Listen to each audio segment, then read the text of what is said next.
So for those of you who don't know me, my name is Amie Hornaman, and I'm a functional medicine practitioner, and I specialize in treating thyroid conditions, broken metabolisms, all those fun symptoms that we're going to be talking about today, like not able to lose weight no matter what you do. You're putting on weight like crazy. You hold water like a camel.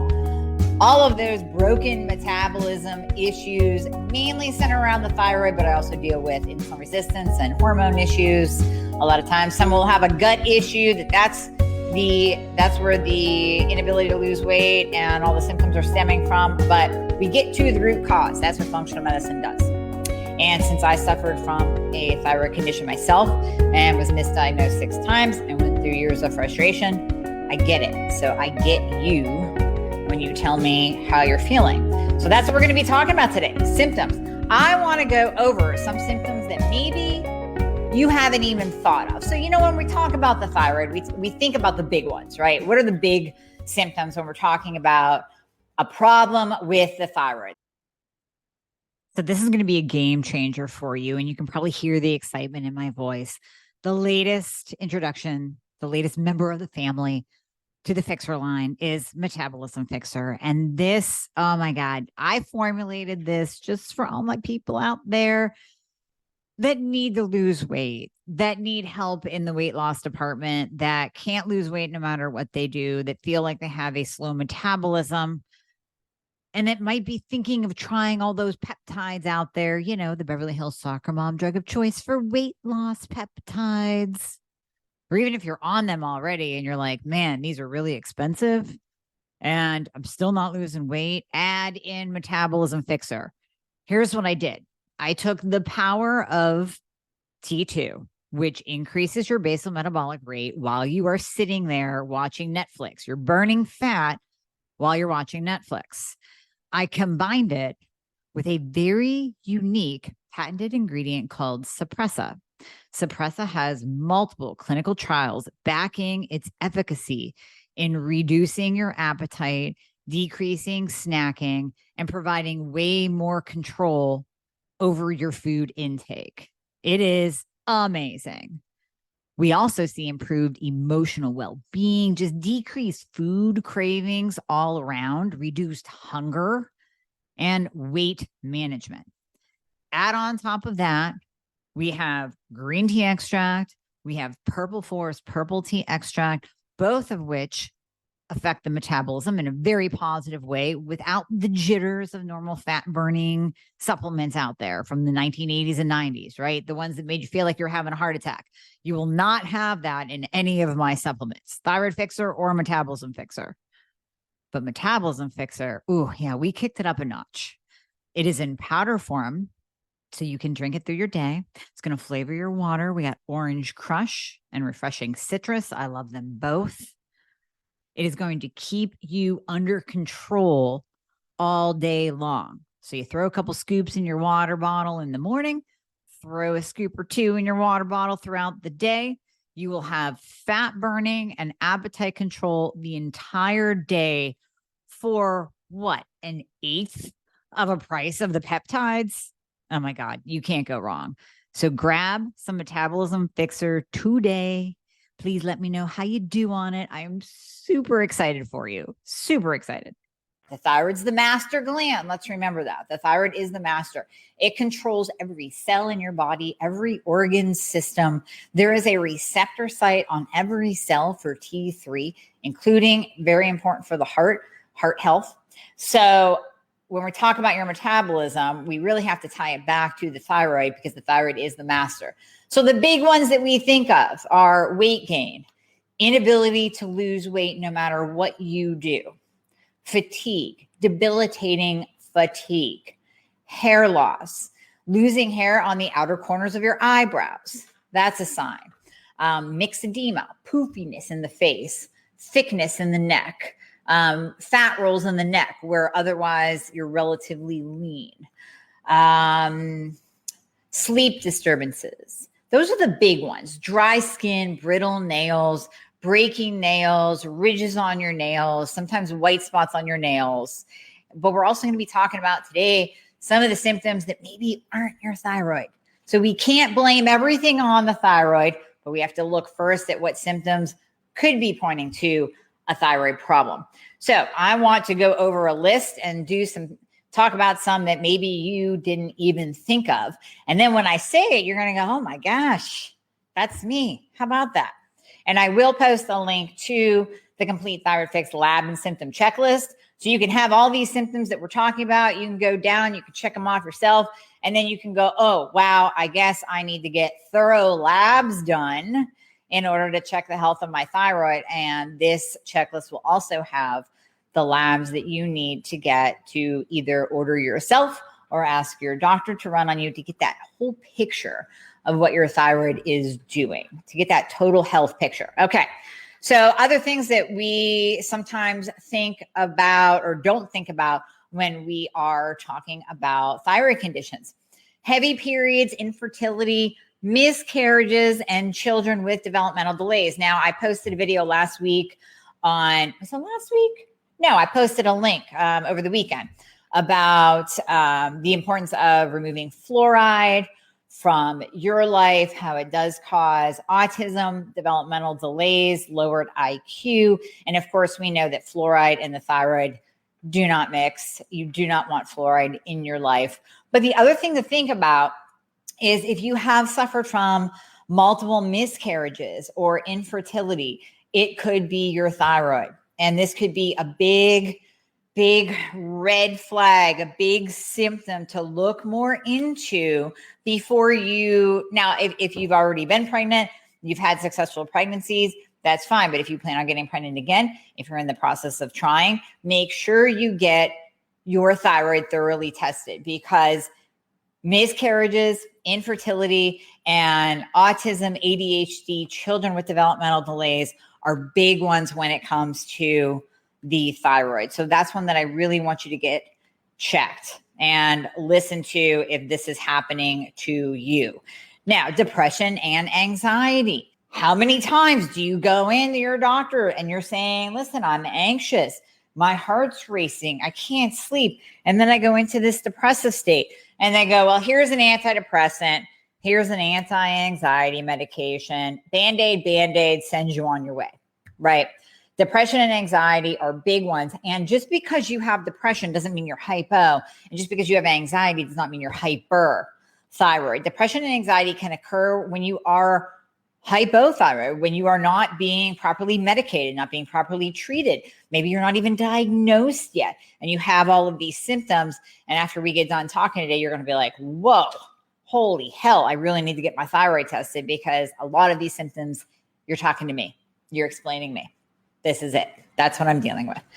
So moving on, slow heart rate or heart palpitations. Either one. Just because you're having heart palpitations does not mean that you're over medicated. Do not go into your doctor and say, hey, doc, I'm having a rapid heart rate and heart palpitations, and let them drop your medication without thoroughly testing you. They're going to be their first go-to.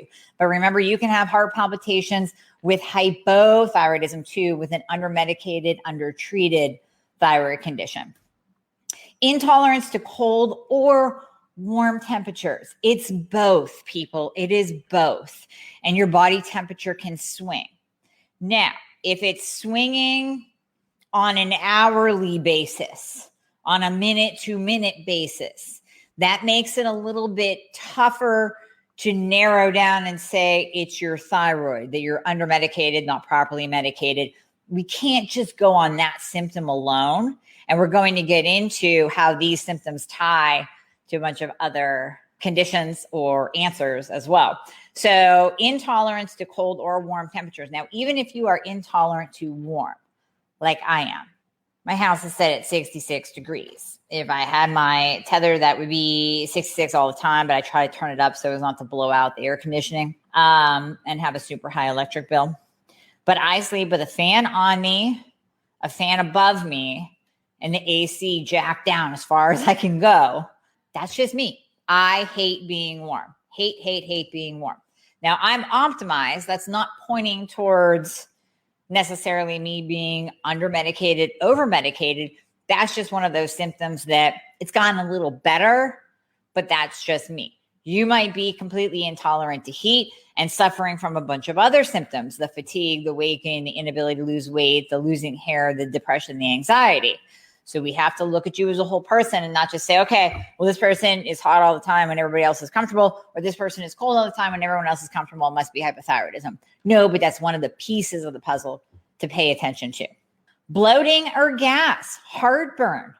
These are signs of low, slow motility through the digestive tract, constipation. This ties directly to hypothyroidism, Hashimoto's as well. Here's one for you, frozen shoulder. Did you know that if you suffer from frozen shoulder, it could be, I say could be, it could be tied back to your thyroid. We are finding more evidence that muscle pain, joint pain, muscle stiffness, frozen shoulder can tie back to an underlying thyroid condition, or that you're undermedicated and you're still subclinical. Now, is that the case all the time? Of course not. Sometimes you just need to go to your chiropractor or get a massage. Sometimes it's just structural, or it's overuse, or it's an old injury. Maybe you have scoliosis, and that's going to kind of twist your body. That's what I have. Twist your body in certain ways where this shoulder falls forward, so this one always tightens up. And then the curve is this way in my back, so that side always tightens up in my lower back. Sometimes just a good old adjustment and massage does it. But if it's chronic and it's not going away with treatment or physical therapy or massage or chiropractic, then you might want to think about adding that to the list and checking that box off in the lab and symptom checklist as one of your symptoms that you're dealing with. Could be hypothyroidism.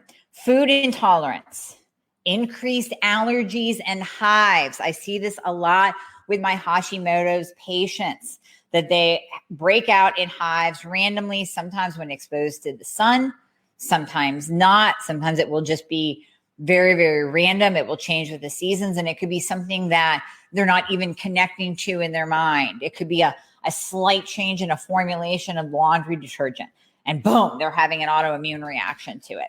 So increased allergies, hives. When we're talking about sleeping, insomnia, trouble falling asleep, trouble staying asleep, that can be connected to other things too. But if you're checking off this box and there's a lot being checked off, you might want to think about it, right? You might want to think a little bit deeper. Decreased strength. How about that one? All my men out there, all my women that like to lift heavy, and you notice a decreased strength. And it's kind of out of the blue, right? You're just like, what the hell is going on here? Could be tied back to hypothyroidism. We talked about irregular periods, heavy periods, infertility, miscarriages, children with developmental delays. That's all kind of combined. Since the thyroid is the master, we have to think about its effects on our sex hormones, estrogen, testosterone, progesterone, DHEA. All of those come into play and have to balance out. It's like a nice little teeter-totter, right? They all have to balance out. Women, don't forget, you need testosterone as well. So those might be out of balance because the thyroid's out of whack up here, affecting the trickle-down sex hormones. And then you have periods, cycles that are all over the place, and you're struggling from infertility or miscarriages. Something to think about and something to get tested. Now, I'm going to sidestep for a moment. Children with developmental delays, get a full thyroid panel done. Get a full thyroid panel, including antibodies, done on children with developmental delays or autism. It's amazing how I am finding subclinical hypothyroidism in these kids, and sometimes even the presence of Hashimoto's when the mother has not been diagnosed with Hashimoto's. So autoimmune, very, very strong genetic component. Could be trickled down from grandparents, from aunts, uncles, from dad. Doesn't always have to be the mom passing it on to the kid, to the baby. Get your children tested if they do have any developmental delays or autism. Just rule that out, please. Just get tested. Make sure they're in the optimal range, and let's rule that out. Okay. Fatigued or aching muscles kind of goes along with that frozen shoulder thing, right? So we were talking about just having these muscle pains that it's like, why do I have these every day? I'm not working out, or if I am working out, I'm doing some gentle stretching. I'm walking the dog. I'm not slamming some weights and powerlifting and doing CrossFit, but I have this deep fatigue, that achy like fibromyalgia pain, which it could be fibro because fibro and Hashi go together. So fibromyalgia pain, that deep muscular ache. Think about that. That's a symptom. We mentioned dry, coarse skin. So dry skin, dry hands, brittle nails, flakiness, psoriasis. That's a big one because that's autoimmune, very much tied to Hashimoto's. But then also think puffy face and puffy eyes and dry eyes. So with that, really interesting story. I had a patient that we started her on T3 because, as you know, my thought process is T4 only. It really doesn't work in the majority of people. So we started her on a little bit of T3, and within 2 days, now this is a very, very fast result. I feel like I need that little like parenthesis disclaimer, like these results are not indicative of what you will get, but you never know because T3 is really powerful. So this woman, she went into the bathroom on day 2 of starting T3 and she started crying because what she would see in the mirror every day, and even her husband commented on it, was these big poofy eyes and then dark circles under her eyes, and those disappeared. So hello, tied to the thyroid. So puffy face, dry eyes. Sometimes it drives me nuts. This is a downfall of what I specialize in. I will be out like at a restaurant and I'll see a one and I just want to go up to her and say, have you had your thyroid tested? Because she will have like moon face that doesn't look like it's her structure, right? It's not this youthful, round, like Renee Zellweger kind of face. It's just, you could tell there's just edema there. There's poofiness. And like I said earlier in the live, that thick neck, sometimes you can see a goiter. Sometimes it's just this thickness around the neck. Sometimes it's like a double roll where there'll be a line across a person's neck and they'll have fat pads on either side. When that is all together, accompanied by some like dry, coarse hair, I just want to walk up to her and be like, honey, we got to test your thyroid because there's something going on here. So that's something to keep in mind. We talked about brittle nails and toenails, hair loss, ladies, dry, brittle hair loss, hair coming out in clumps, too much hair coming on your brush, or just your hair not growing past a certain point. That can be indicative of hypothyroidism, and that takes a while to come back. It's one of the most frustrating pieces for women, right along with the weight gain and the fatigue. I think those three kind of like are at a race for first place with the most annoying symptom of hypothyroidism.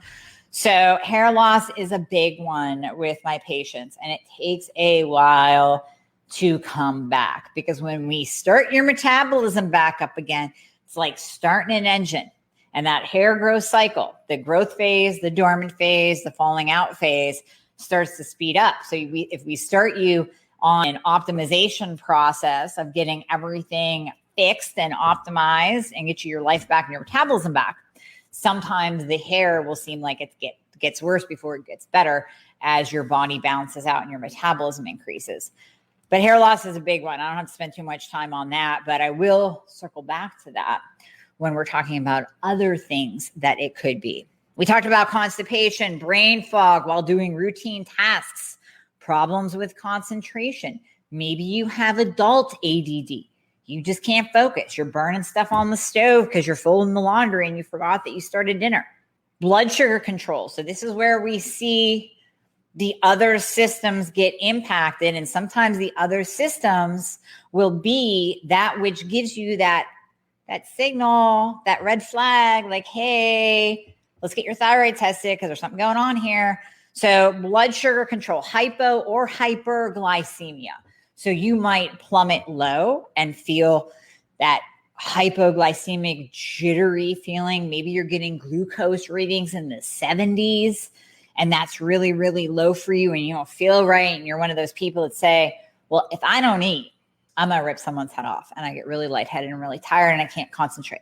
Or you're one of those people that say, every time I eat, I feel jittery. My heart rate increases. I'm looking at my watch. I'm like, I'm up to like 120. post meal, and then you're taking your glucose and your 120, 140, 160 post meal. You're above an 86 fasted in your glucose. Your A1C is above 5.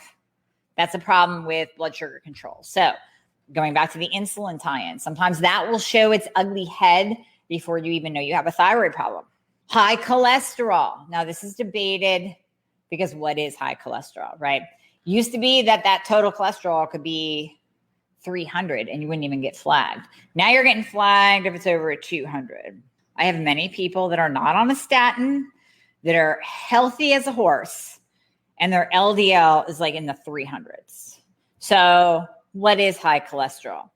That's to be debated. That's another video altogether. Something to just keep in mind though, because that could be a big red flag and you might need your thyroid tested. I have another video on my YouTube channel and it's that triangle. I forget the name of the video. I'd have to look that up for you, but it's the triangle. It's where the thyroid's at the top. You got insulin over here. You got cholesterol over here. You fix the thyroid. Insulin gets better, although we like to treat this over here, blood sugar control with berberine. But then all of a sudden the cholesterol gets really pretty. And then your doctor's happy. So there is a connection between the thyroid and cholesterol, something to keep in mind. Estrogen dominance is a sign that you might have a thyroid problem, and estrogen dominance will also interfere with T4 to T3 conversion. So you want to get that checked.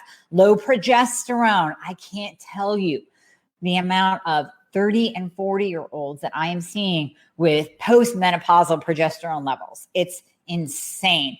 Same amount as what I'm seeing these poor men with low testosterone levels. And that's another topic. So men, if you have low testosterone, we have to check your thyroid because there's a big correlation there. That low testosterone and thyroid conditions, huge correlation. Where we see one, we usually see the other. Hard to say which came first, chicken or the egg.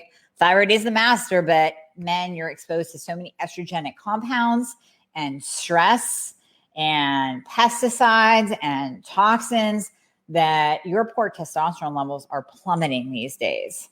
I'm talking 20s, 30s, 40s, 50s, and 60s, and even 70-year-olds having testosterone levels of that of a 90-year-old. And the range is too big. I did do a men's segment a few weeks ago. You can always go back in Facebook and watch that. You can jump on my YouTube channel. Just search Amie Hornaman on YouTube. You'll find my YouTube channel and you can watch those videos on testosterone. Low testosterone, big one. High testosterone in women. Hello, PCOS, PCOS. Low progesterone, high testosterone, irregular periods, high insulin levels. We see a really strong correlation with hypothyroidism. High cortisol or low cortisol, either one. Now, the only way to get an accurate picture of your cortisol is to do a 4-point salivary cortisol panel. Please do not tell me that you had your AM cortisol done via blood and your doctor said you were high or low. That's 1 point in the day. That does not give us the full picture of what your adrenals are doing and what your cortisol is actually doing. It gives us a teeny tiny little snapshot. Remember, your cortisol goes on a pattern. It starts high and goes down throughout the day and dips low. We want you to stay within a certain range, that optimal range through the day. Now, sometimes people will have a random point that's high or low. And sometimes we actually treat you specifically based on your cortisol rhythm. That's another topic too. But high or low cortisol via a 4-point salivary cortisol panel can be indicative. Let's say you did the 4-point first, right? And you're like, whoa, look at these cortisol. I'm flatlining or I'm all across the top. I'm low all the time. We have to do a full thyroid panel and check that on you. Goiter or nodules, cysts on the thyroid, enlarged thyroid gland. This drives me batshit crazy when patients are told by their doctors, we're just going to watch that. Yeah, you have a goiter. Yeah, you have some nodules. Oh, they're benign. We're just going to keep an eye on them. What body part? I mean, from skin to your liver, to your kidneys, to any place that can, anywhere that can grow a cyst or a bump or a nodule or a growth or a tumor. Do we just keep an eye on it? No, that's a sign from your body saying, hello, there's something not quite right here. And that's a sign for you to look at and say, maybe there's something going on that I might need to test it a little bit more thoroughly, right? Just saying. So I want to go over now. Let's go back through that list and let's give you some other food for thought, because while all of this is so important to think of and get your thyroid tested, what if you get your thyroid tested and we're pretty darn sure that you're optimal, you're falling into the functional medicine optimal ranges, you feel good for the most part, but there's still some of these little sneaky symptoms hanging out. Let's talk about what else they could be. Now, the what else they could be can also tie back to the thyroid. Let's start with hair loss, right? Low ferritin and low zinc levels can cause hair loss. But low ferritin can also impair T4 to T3 conversion. And zinc is very important for thyroid function as well across the board. So low ferritin, low zinc impairs the thyroid. Low ferritin, low zinc, even in a euthyroid patient, can cause hair loss. Something to think about. DHT, dihydrotestosterone. We test DHT because that's the bad testosterone. That is where we see receding hairlines in women with high DHT. So as we talked about earlier, PCOS, high testosterone, low progesterone. PCOS goes hand in hand a lot of times with hypothyroidism. And that high testosterone in and of itself with the PCOS can cause hair loss as well, as can low progesterone. So as you can see, all of these symptoms can definitely be tied back to thyroid, but there's so many different things that we want to check. I'm probably not even going to get everything in today, but I'm going to give you some other ideas. Obviously, heavy periods, infertility, miscarriages. We also want to check your iodine levels. Now, iodine ties back to the thyroid, doesn't it? Yes, it does. What if you don't have a thyroid? Still want to check your iodine levels? Yes, absolutely. And then we want to check your sex hormones. What about estrogen, progesterone, free and total testosterone, DHEA, which is the precursor to testosterone? What about pregnenolone? That's a big one to test because pregnenolone is a precursor to all hormones. Very important for neurological conditions. Okay, so then we can go to the blood sugar control. Like I said, PCOS, insulin resistance, over intake of processed foods. That can shoot your blood sugar up and then drop you down low. So now you're hyperglycemic, hypoglycemic in the valley, tied to also PCOS. Tied to also hypothyroidism. Could be your behaviors and your food choices causing it. Could be an underlying condition causing it. Diabetes, we see a strong genetic component. So if you have diabetes in your family, it's a good idea to get insulin, hemoglobin A1C, fasting glucose tested, as well as a full thyroid panel. High cortisol. High cortisol is also tied to hyperglycemia. So high cortisol levels will push glucose up. So if you have high cortisol due to the beginning exhaustion stages of adrenal fatigue and you're riding high and we do a 4-point salivary on you and your line's up here, then that means that your blood sugar is really high throughout the day. And that's an insulin problem. And then that ties back to the thyroid. So sometimes we're treating multiple things because they cross over each other. And you can't just treat one without treating the other. And you have to get to the root cause of the problem. See how everything just ties together? It's kind of fascinating. At least it is for me. I hope it is for you. Irregular periods, heavy periods. We said sex hormones, insulin, PCOS. Yes, we got that. Okay. Increased allergies or hives. Sometimes it's just allergies. Sometimes it's just hives. And then sometimes it ties back to an autoimmune response.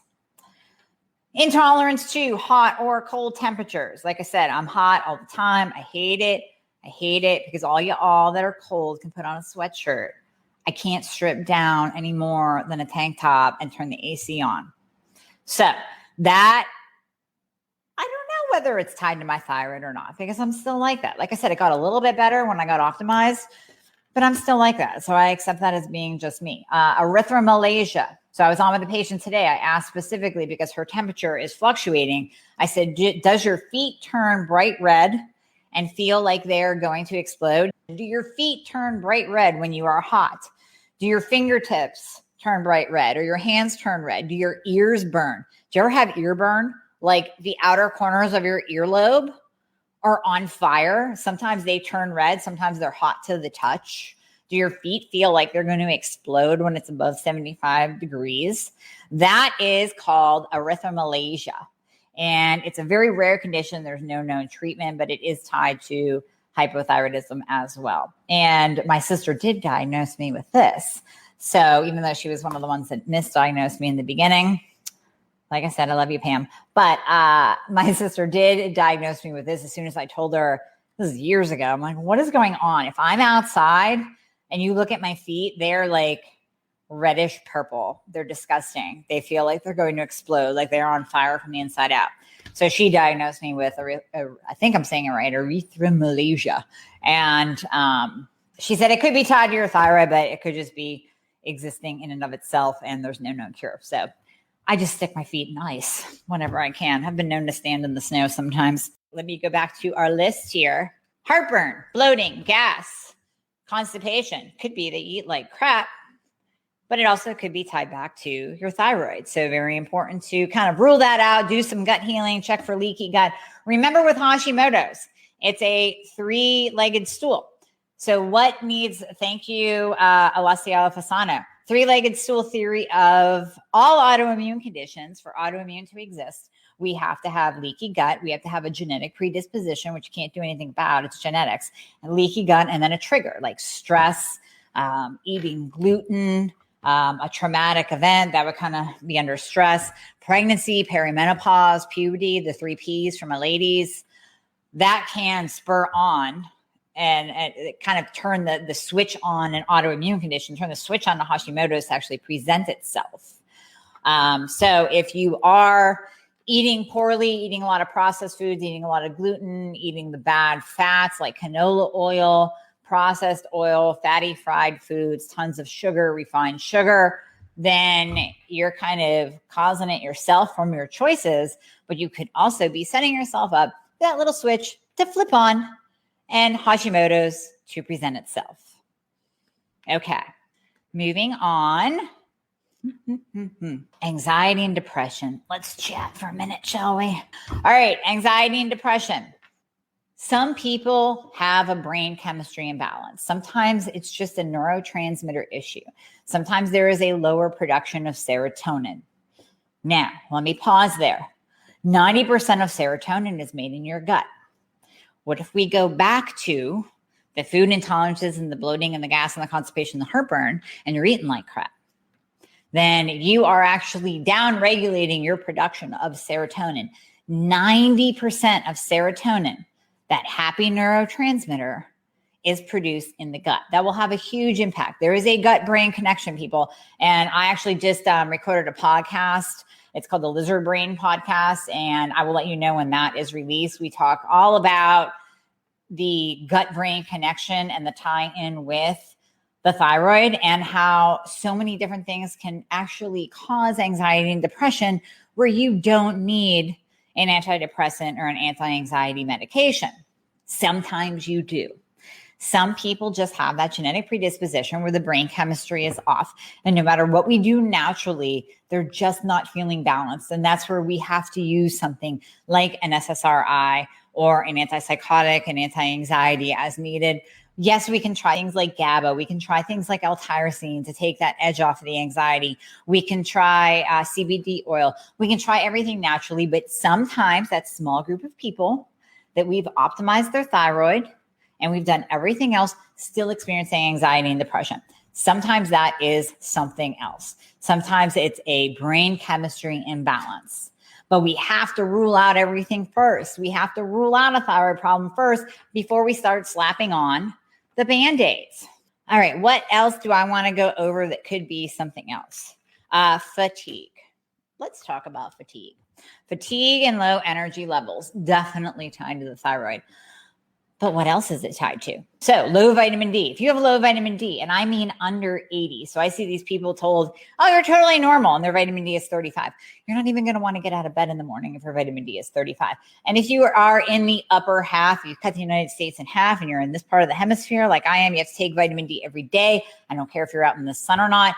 Go back to my YouTube channel and watch the one vitamin that I would take if stranded on a desert island would be vitamin D. because it's so important for everything. It's so important for hormone balance. It is important for energy. So low vitamin D levels could be tied back to your fatigue. Detoxification. So I have patients that have a mouthful of amalgam fillings, the silver fillings. That is made of mercury off gases. Mercury will then downregulate your thyroid, but it will also just toxify your brain. So mercury is one element that can get actually stored in the brain. And we have to do a proper detoxification protocol where it actually binds to the mercury in the brain and excretes it properly out of the body.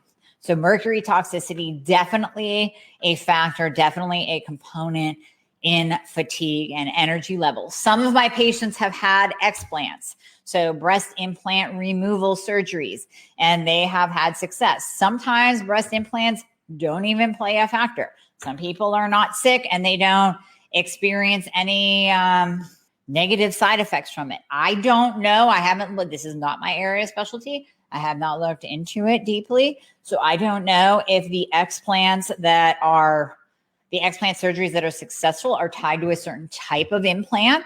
So maybe if you have an old one that was saline and whatever they made the outer coating with, I don't know. But all I can tell you is detoxification or toxification, if your body is toxic, can definitely impact your energy level. So you can see how things can just be other things, right? Back pain, frozen shoulder might just mean that you need a really good massage or a chiropractor.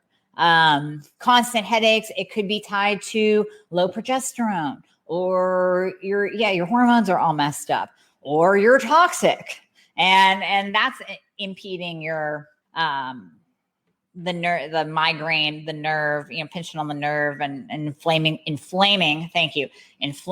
the nerve and causing a migraine on one side of your head. So there are other things that it could be. Let's test the thyroid first. So I hope these symptoms were kind of eye-opening for you.